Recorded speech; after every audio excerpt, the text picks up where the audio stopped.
Charles, we're back at the criminal, whatever this is. Criminal court? Is it the court in there? It's, maybe it's the DA's office or the criminal court. Danny Penny is getting arraigned. Maybe even right now, I'm not exactly sure when, but they said today. Let's see. There's very few people here compared to what we've seen at this thing previously. With the Trumpster. Right. And people are upset about the misapplication, the unequal application of law.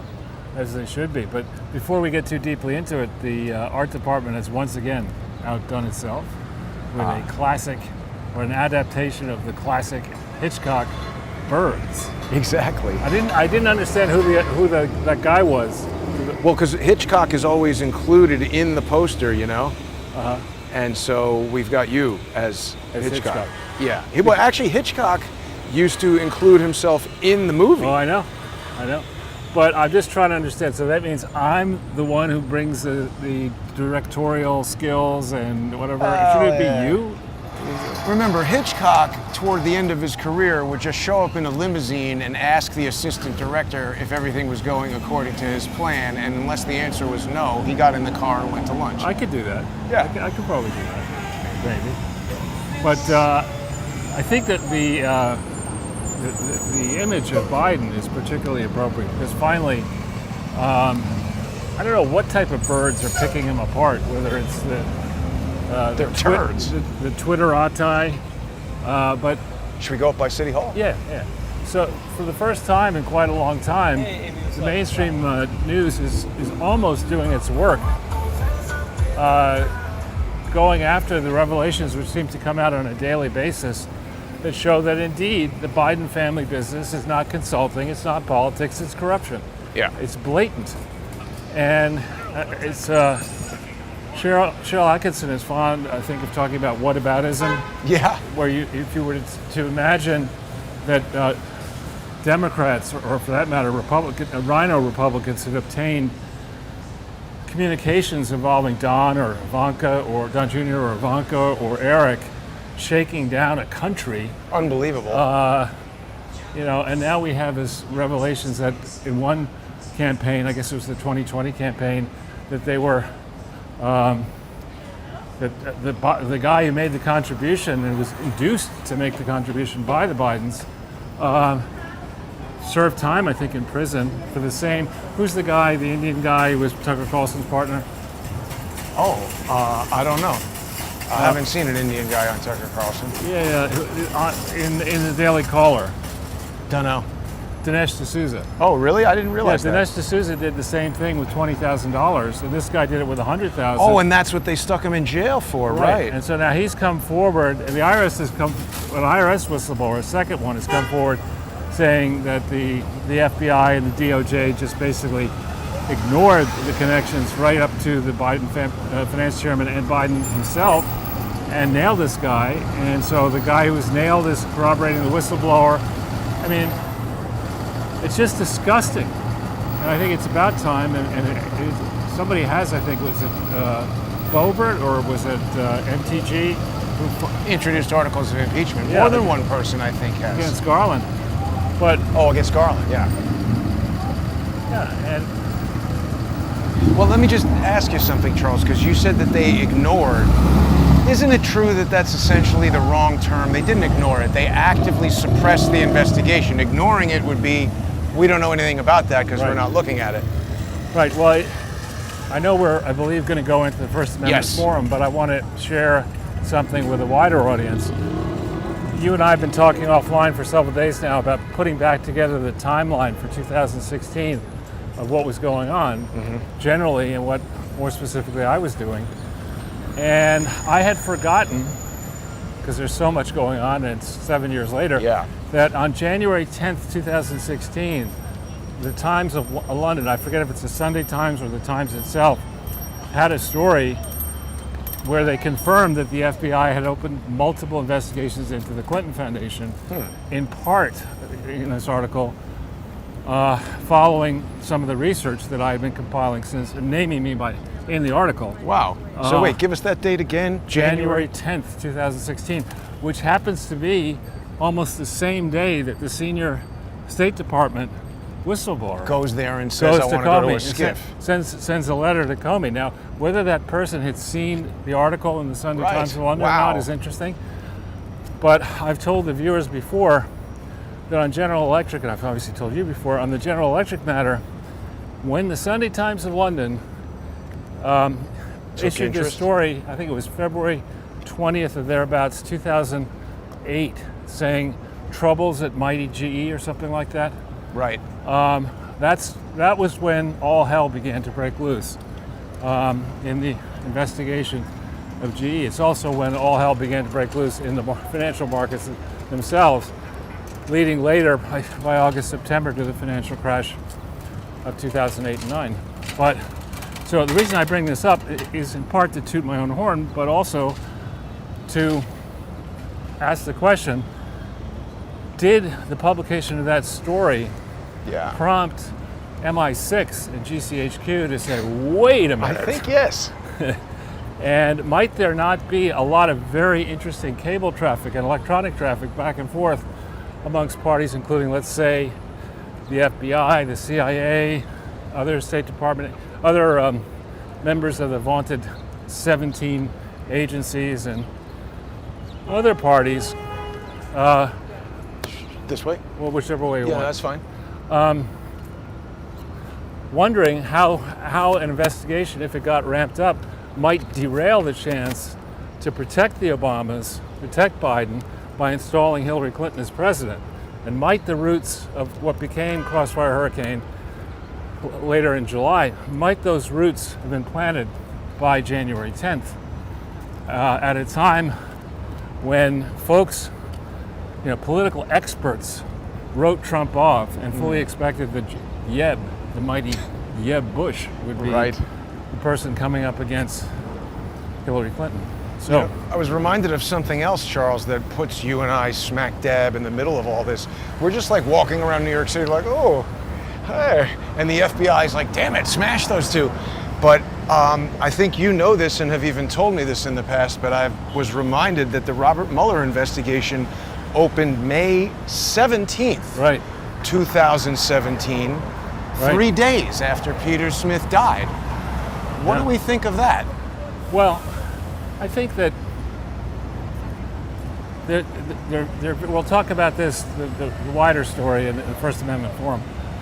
But I think what we've seen, particularly with the Clintons and for that matter with the Bushes, is when they do something really, really bad, they're prepared to expose or have the media get leaks which drive them to expose a serious scandal. That's a limited hangout. That is not as bad as the truly bad scandal. That you've just described right there is the exact definition of a limited hangout. We're worried about all this information hanging out, so we're going to do just a little limited hangout. And I allege that's exactly what the Seth Rich DNC email leak was. Because what was the net? What happened that was bad as a result of the DNC emails exactly, compared to Podesta or Hillary emails? Seems a lot less worse, doesn't it? A lot less bad.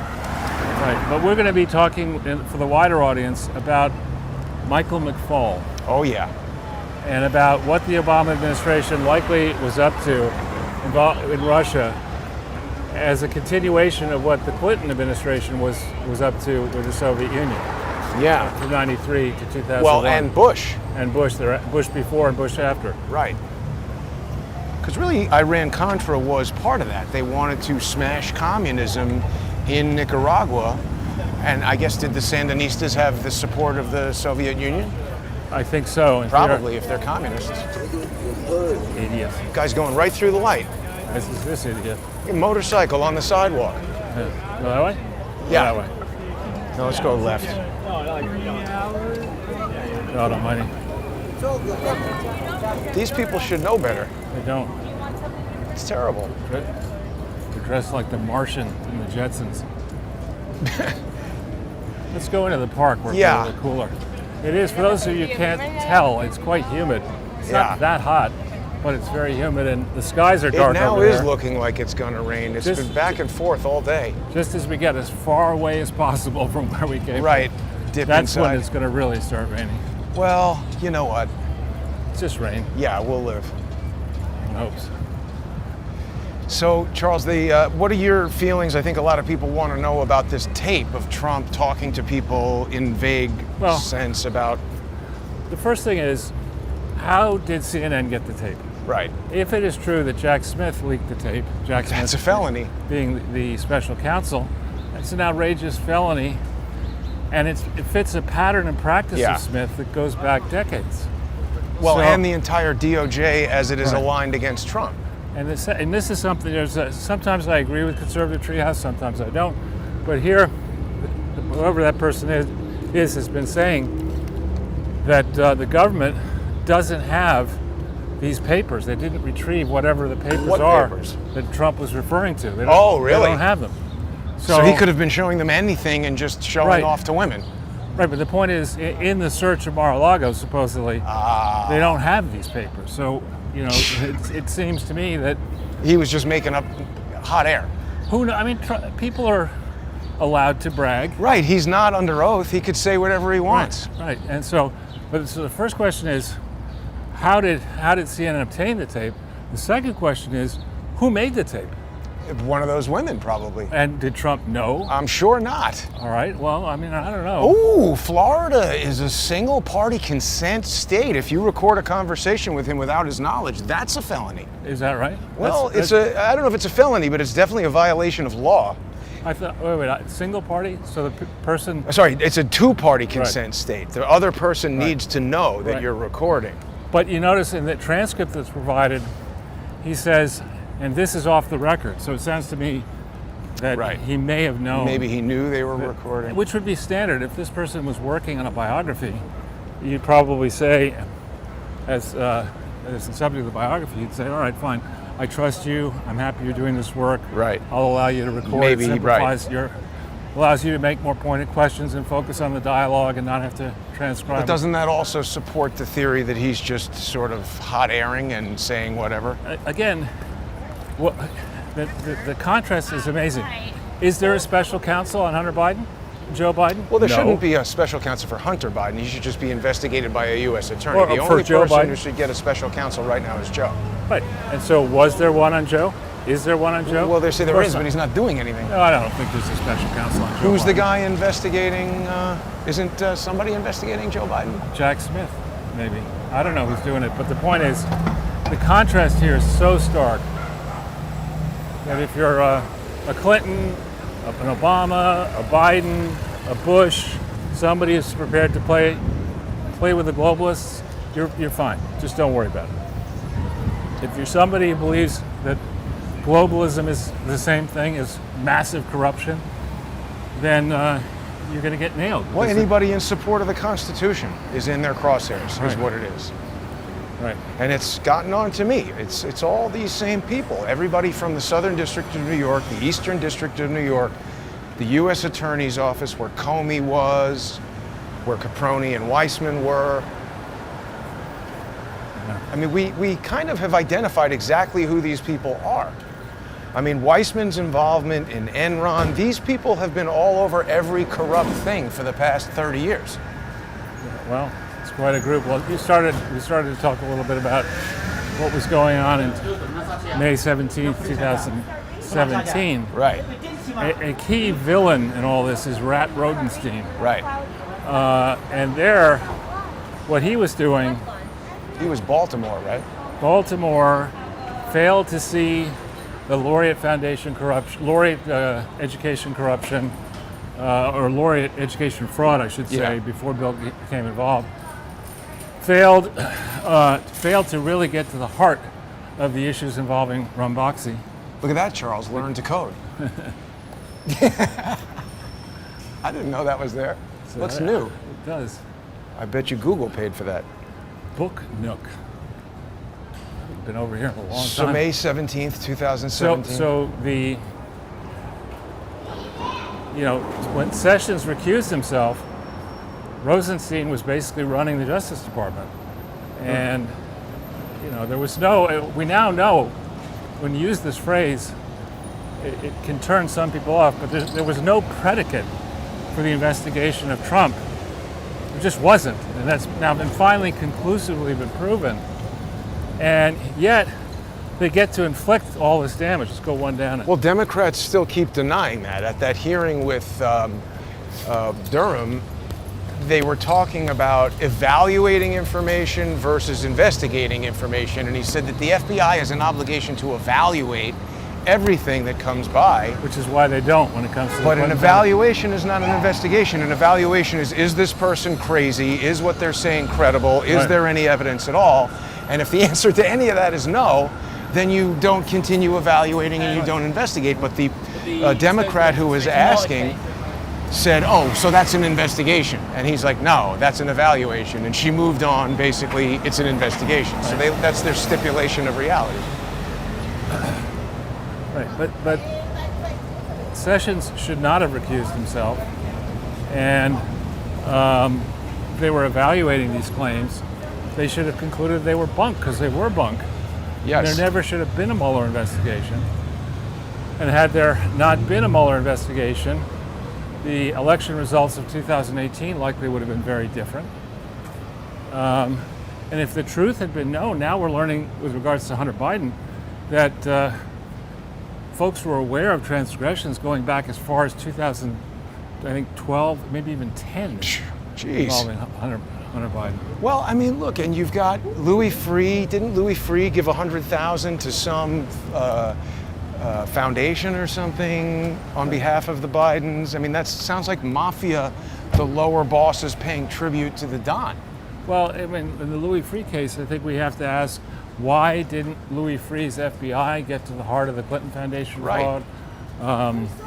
What exactly was Louis Freeh doing when he was at MBNA? Other than paying Hunter Biden? Yeah, how did Hunter Biden get these big jobs? What other benefits did he get at MBNA? And we're gonna get rained on now. I think we better go underneath that. Yeah, that's a good idea. Wait the rain out. Yeah.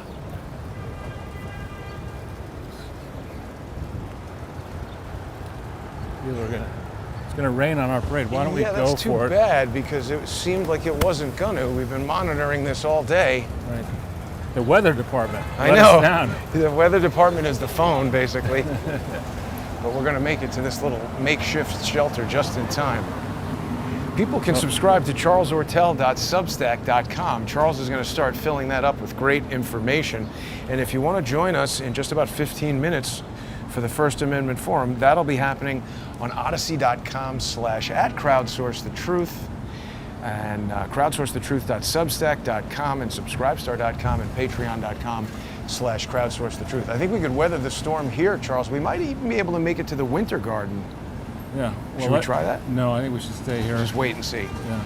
So you were saying about May 17th, all that stuff that was going on, and what was Louis Freeh doing at MBNA? Well, what I was saying is, how did Rosenstein? How did he make the decision that there needed to be a special counsel? Who else was considered other than Mueller? Probably nobody. Were Mueller's actual and potential conflicts of interest at all considered in Rosenstein's appointment? Of course they weren't. Where are the notes on the internal deliberations about that selection process? What mission? There's a publicly stated mission up for a special counsel, but were there confidential side instructions given to Mueller, and if so, what were they? One of the questions that came up at the Durham hearing was who gave the order to everybody on that investigation to obliterate your iPhone? They destroyed evidence on the phones of communication. I mean, that is so unusual. It almost is an admission of corruption right there. Right. So, the pieces that Colin Powell famously said, if you break the eggs, you're responsible for making the omelet, talking about the Middle East. And I think the Democrats and rhinos broke a lot of eggs here in the decision to get Trumpy, which is ongoing and accentuating. And as I long ago, I know. Where is that kid's parents? In the street, maybe. Where? There's a guy in the street there. Oh my God. Let's leave it alone. I'm not going to say anything, but that's absurd. So, Brian is saying 30th anniversary of William Sessions being fired and Louis Freeh becoming FBI director. Yeah, Is that's today? true. Not today. No, it's it was July 16th or something like that. Yeah. We're close to it. Yeah, Close to it. but that is very close. So just 5 more minutes, and then we're going to make the switch. I don't think it's raining. You want All right, to keep on. let's take a walk over to the winter garden. At least we can walk around inside and get some more stuff to look at. Oh yeah, there. Look, the sky's clearing up. Good. Need a swimsuit? My boobs are never going to fill that. Oh wait a minute, it is raining. Well, listen, we're not going It's just water. Yeah, we're not going to turn to something. So they're saying now that they're going to charge Trump for January 6th, and that's next. And I don't doubt that. They're just going to keep stacking up nonsense on Trump, because that's obviously what they do, and I'm experiencing them doing the same thing to me. This is a well-tested series of plays where they just overwhelm you with civil litigation, criminal litigation, various complaints, all kinds of stuff. And as you would expect, Trump's standings in the polls are rising. That is excellent. And But there's other tactics that they use as well, Charles. You know, they're talking about a gag order for Trump. it's not going to work. Well, no, but what they're just talking about it now, and I expect that the next thing will be to actually put that on. And then the thing after that will be to say, oh, he violated, so here's some sanction. They do that. I mean, Joe Biden demonstrated that you can, quote, win an election without campaigning. Yeah. If they do that to Trump, he's going to get 105 million votes. I hope that's true. You know? And then also, you know, they're busy. I saw Jimmy Kimmel making fun of RFK. It's amazing. That's horrible. It is. And you saw the footage of RFK doing push-ups with no shirt on. Well, and here's the thing. Everyone was like, oh, he's doing testosterone replacement. It's like, well, first of all, how do you know? Maybe he's just gone to the gym every day for the past 40 years as a component of his sobriety. Yeah. I think it's not like he's like Schwarzenegger. He's just like very, very fit. For a 60-plus-year-old guy? For any age, Yeah. he's extremely fit. But the point is, if you work out your whole entire life and achieve that size and maintain it, you could. And if he is using testosterone replacement therapy, so what? Don't a lot of people do that for a lot of different reasons, like Right. to maintain whatever aspect of health? And if the side effect is that you look ripped and have a hot wife, why are you making fun of the guy for that? They want to make fun of a 69-year-old man for he using 69? hormone replacement therapy, but the demand that a 13-year-old kid do it, that's okay. Right. Yeah. Well, we'll talk about it in more depth in the First Amendment forum, but I think in theory, accredited pundits and the corporate-owned media has just destroyed itself. Going back to before Trump, but especially in the Trump and post-Trump years, defending Biden, defending this war in Ukraine. Oh, yeah. You know, Tucker Carlson does a great episode questioning why we're doing this and pointing out, you know, if the reason we're doing this is to defend democracy, how democratic is it Yeah. to make the blithe offhand comment, by the way, we're not going to have elections again Right. until Ukraine wins the war. Sounds like something Joe Biden would agree with. Yeah, that doesn't sound very democratic. I don't know that Ukraine was ever Let's wait. supposed to be some super duper excellent It has democracy.